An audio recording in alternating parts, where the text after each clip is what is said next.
Morning, soon to be afternoon in about 4 minutes, I think. I think I'm about a minute late jumping into this preamble.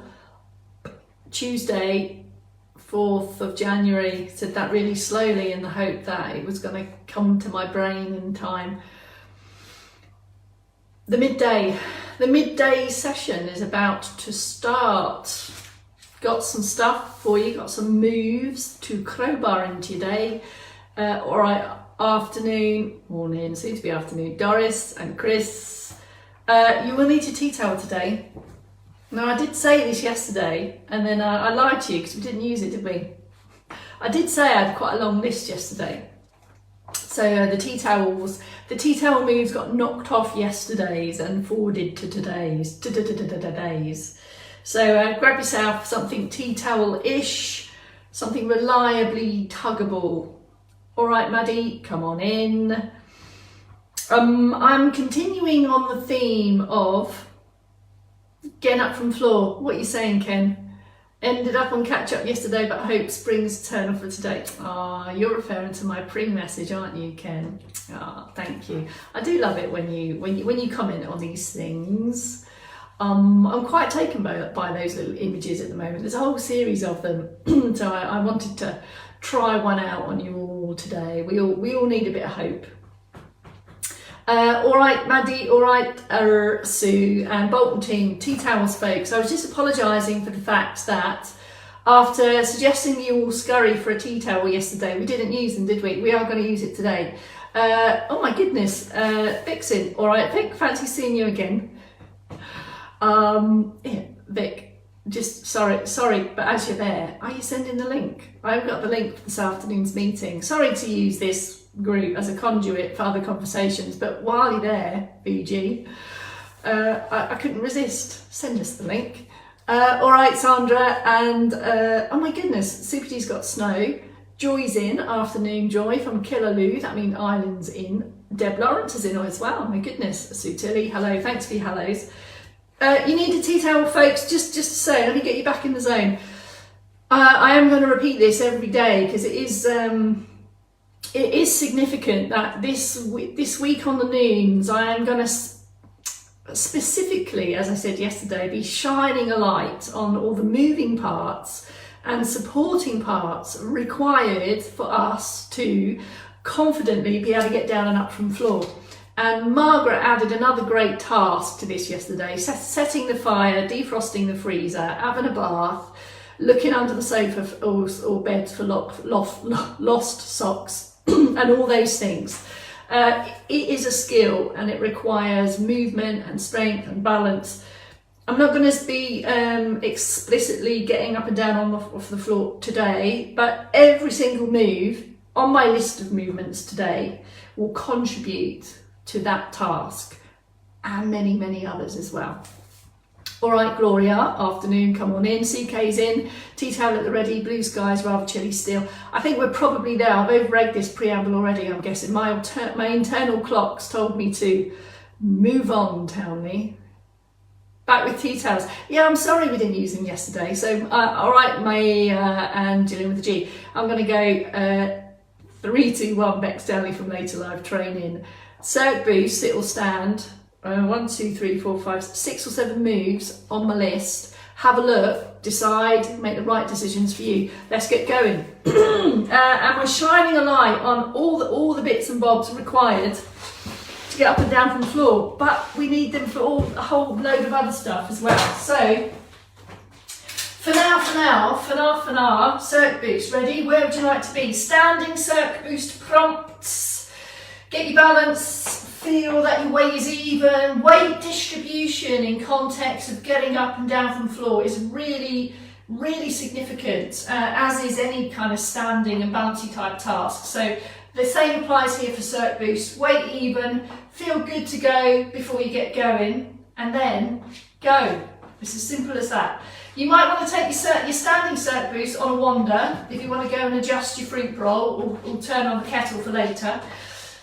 Loads of emphasis on the movement of the ankles and the feet. You need feet, articulate your feet during this Circ boost march. Get as most as you possibly can from this steady, doable, comfortable activity of walking on the spot or going for a wander around the room for a couple of minutes. Bringing in other moving parts, shoulders and shoulder blades are going to be absolutely vital in terms of assisting the get down and the get up from floor. So can you see how even these circ boost movements greatly contribute to a whole host of other tasks? But the main aim of it is to get that light lift in heart rate. That's what we're after. Keep going, stand or uppers on that. Here's the seated options if you would like. Into active sits, your buttocks are your main base, but your feet may be involved. You might want to take a hip walk forward if you have intention to come up onto feet at some point. And then start to feel your way around the upper limb march. It's really from the shoulder. I mean, we emphasise this on every movement snack.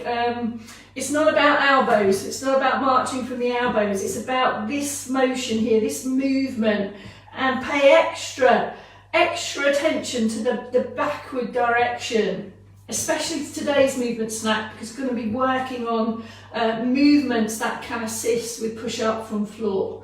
Do you want to involve legs here in this seated option? If they're in your day, move them, get them involved. Feet first, and then go for the lift. So find your bendy bits in your feet. This is also significant for the task of getting up from the floor. Bring it all together if you'd like. All fall together or keep it as separate.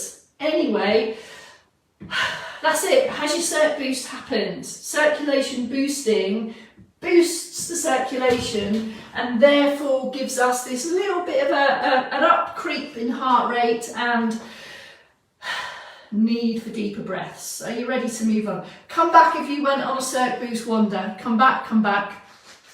Find your position. The next two can be done in sit or stands, and we're going to look at wrist movements, mobility and shoulders. We need wrists, we need hands. Who sang that? You need hands. And shoulders. So just a little bit of wristy cuffs first. So I'm going to focus on the point down and the up. So the flex and the extend. Don't over-egg these. We don't want lows and lows. Just feel your range of motion here on wrists up and down, or you might want to take other ways like so, or just a little bit of an ease through the fingertips. Focus on the extension and the flexi bits. This because we need to be able to position hands and arms to get out of the bath, to push up the floor, to push up from bed, to roll over in bed, and at some point you're going to have to put your body weight through these wrists and shoulders. And to do that, we need them to be able to move. So there you go. There's a bit of wristy cuffs for you to get them moving. Okay. Shoulders, vital. In your day for everything. Push, pull, wash, dress. But in context of getting up and down from the floor, when we have the body weight through the wrists and the arms, all of that is going to go through the shoulders as well. So we need shoulder moves. So here's some repeats from the 8 AM. There you go. A little bit of that. Some butterfly poses from yesterday, folks. So bigger ranges of motion. One hand over the head. 1, 2. Try and keep the head still. Not just over the top, but also this one is significant to be able to go around the back as well. You'll know why in a minute. So I'm heading for the landmark is the back of my head with 1 or 2 hands. And the other landmark is my buttock pockets, 1 or 2 hands, and then bring them together. All of these ranges of motion, top end and bottom end there, have also this big trunky part in the centre. So if we are pushing up from floor, or bed, or chair, or sofa, shoulders and trunks will play a part. So you can take that really as, I guess, the preparation, wrists and shoulders for the next stuff. Okay, the next one is a standing one, and it's going to utilise either a wall or a table, or none, depending on how you feel. Have a look. We did something similar yesterday. I'm going to use the table first. So have a look at the distance between you and the table. Take a comfortable step towards it, back heel comes off, and then find the weight and take a little bit of a hover, a little bit like a lizard shift between front and back to find that balance point, and then step back to start position. So it's a forward step, hands to table, fingertips if you'd like. The main thing here is that the heel is up, but you're still distributing the weight evenly across both feet. If you want to take that a stage further, you can step that towards the wall and place the feet flat on the wall. And again, feeling that you can securely fix the back foot and have the weight across both feet. So have a bit of a shifting, just a little bit of a hover around there, folks. It's all about the foot placement and finding the balance. If we're going to get down and up from the floor, we're going to need the feet to be working in this way. So just feel your way around.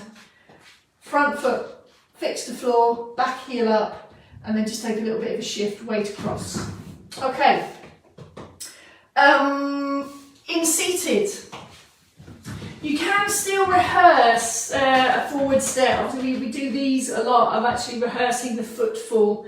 Most significant, perhaps, is to keep working on your feet and your ankles and your heel raises here in sit, if legs are involved. So finding your toe here, crowbarring these heel raises just to get the calves activating and keeping the foot mobility. Right, the next series are about taking your weight. So I'm going to ask you to get a tea towel for this one. This can be done in sit or stand, this next one. It's entirely up to you. And it's about shoulders, and it's about getting the arms ready for that action of pushing. So with your tea towel, I'm just going to stand so you can see clearly. So you can see clearly now. And you're going to put it to here. So my grip is handlebar grip, like that, but behind me. And it might take a while to get here. So if that feels quite challenging, just keep rehearsing the grip behind you. And then bit by bit, keeping that grip in action, you're going to slide the tea towel up and down, but you're going to add a little bit of an outward press. So we've done it to the front many times in this kind of movement, but now we're going to take it behind there. So you're going to be using the shoulders in a different way. A little bit of an outward tug, lift and lower, and that can be done in seated as well, assuming of course that your chair arms allow you to do that. So trunk stays lifted, head stays forward, sliding the tea towel up and down just a couple of times, and then relax and release. Why?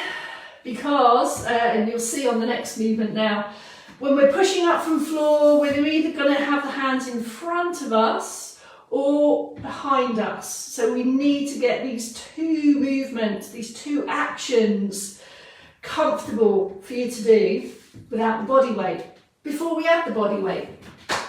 Now we're going to add some weight. Have a look. So hopefully you can start to see the rationale for how we start to improve and prepare ourselves for these things.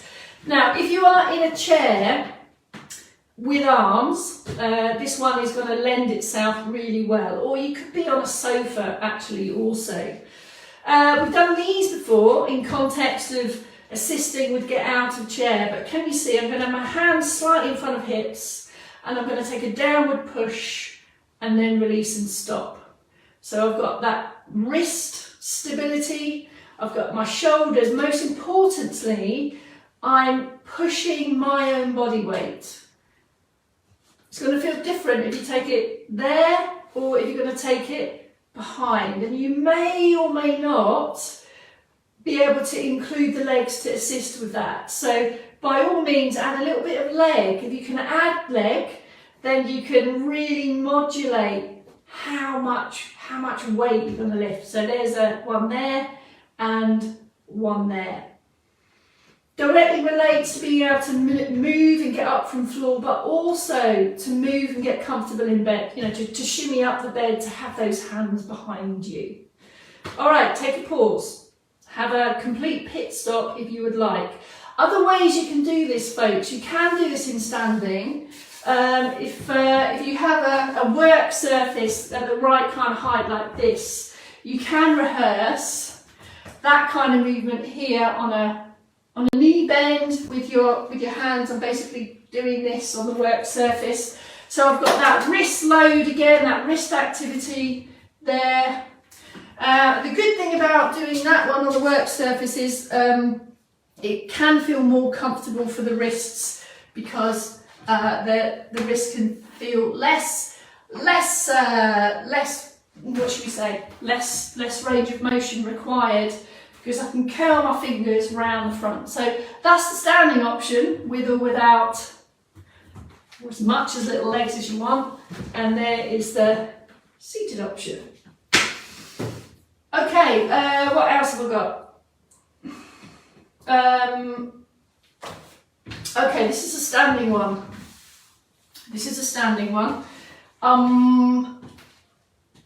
If you imagine that you've got down to the floor and you want to get back up again, we're going to need lots of hips. And generally speaking, the legs are going to be in a knee bend position. So we're going to do a little bit of rehearsal around hip movements with a bent knee. Now this is going to challenge your balance. Don't want it to challenge your balance, so you use some support to the side of you. Have a look at this one. You may feel that you're not quite ready for this one. If that's the case, don't do this one. So support, hand on the wall, back foot into that kind of step position again with the heel up, but this time we're going to bend the knee just comfortably so, and then like you kind of bring it round the corner to the front and down. So kind of take that in a sequence. Back step, get ready, bend the knee, bring it round the corner to the front and replace. So there is a range of motion, if you like, for the hip. That's directly going to help with bringing hips round to push up to stand. Using external support, I'm going to suggest that it's the outer leg that you take the movement on. So there's the back step, there's the bend, there's the round the corner, back down. So just take a series of really deliberate movements of that hip with the knee bent. In seated, we can still practice and rehearse and prepare knee bend. If you can bend your knees, things become considerably less effortful when getting down and up from floor. If we don't use legs predominantly to do that, we need lots of arms and shoulders. So this is why I'm focusing on both. In seated, if legs are involved, getting your knee bend ready or better, take your forward step, keep the foot flat on the floor, and then just little incremental pullbacks. A little bit of downward pressure into the floor. If you want to put your hand on the back of the thigh here, you'll start to feel those muscles on the back of the thigh, and you're starting to put a little bit of extra resistance through the knee, through that knee bend. You're going to need that. So just little ones. It's up to you how big or how much you push down. This is literally skilling up, getting your knee bend, improving your knee bend and the muscles that bend the knee. Okay, maybe a recap. There was quite a lot in there. So today we did a circulation booster that was focusing even more on back end arm positions and even more on foot movements. And then we did a bit of wrist mobility, just preparing wrists to be able to move in order to take the body weight. Bit of extra shoulder mobility with some kind of graded butterfly poses so that we know we can feel comfortable to get arms and shoulders in all of these positions that are going to be needed for manoeuvring at lower level, getting up from floor. Okay, step to table and wall, back heel up. So this was stepping towards a fixed object, back heel up, front heel down, and a little bit of weight shift just to explore 50-50 weight distribution across both feet with the back heel up and the foot flat down. A little bit of a kind of a lizard hover, I suppose you can say that. These are great ones to crowbar in your kitchen. When you're near a surface, you know, can you really think about what your feet are doing and what your weight's doing? Then we had a whole series on taking your weight. To prepare for that, we did a back tea towel press, handlebar grip, slid up and down with a bit of outward press. So again, this is all part of your shoulder movements and your trunk support, sliding that tea towel up and down. That might be your starting point if you don't quite feel ready for these next ones now, which were the push downs front and back, with or without legs. Ideally trying to get to the point where it's just your arms pushing and easing, but you can certainly use the feet for that if you want. So you've got your wrist stability and strength, and you're starting to control your body weight. Standing options on that could be here, and of course there'll be a knee bend in there as well. So we're trying to get the back of the arms and the shoulders to push up from the floor, from bed, from sofa, from bath, all of those things. And down. The last one was about moving the hips while the knees are bent. So we did a series of back step, bend, round the corner, replace. Back step, heel stays up, bend the knee, about 90 degrees if comfortable, and then just kind of bring it round the corner like so. And in seated, the focus was step forward, a little slide backs for the back of the thigh. Okay, that's it. That is your movement snack, which is really for wrists, shoulders and hips and ankles and feet that are required for pretty much everyday tasks, but more specifically, I just kind of shone the light on those moves and how they directly relate to the skill of getting up from the floor. So that's my theme this week. If you're new in this week and you're wondering why I'm spending so much time on that, it's just like a themed week. It's something that's really a big part of what we do at LLT and having confidence to get up from floor for whatever reason. So there you go. Who have you got tonight? Chaos back tonight in 4 hours. Dave tomorrow morning. I'll see you back tomorrow at noon. Bye for now.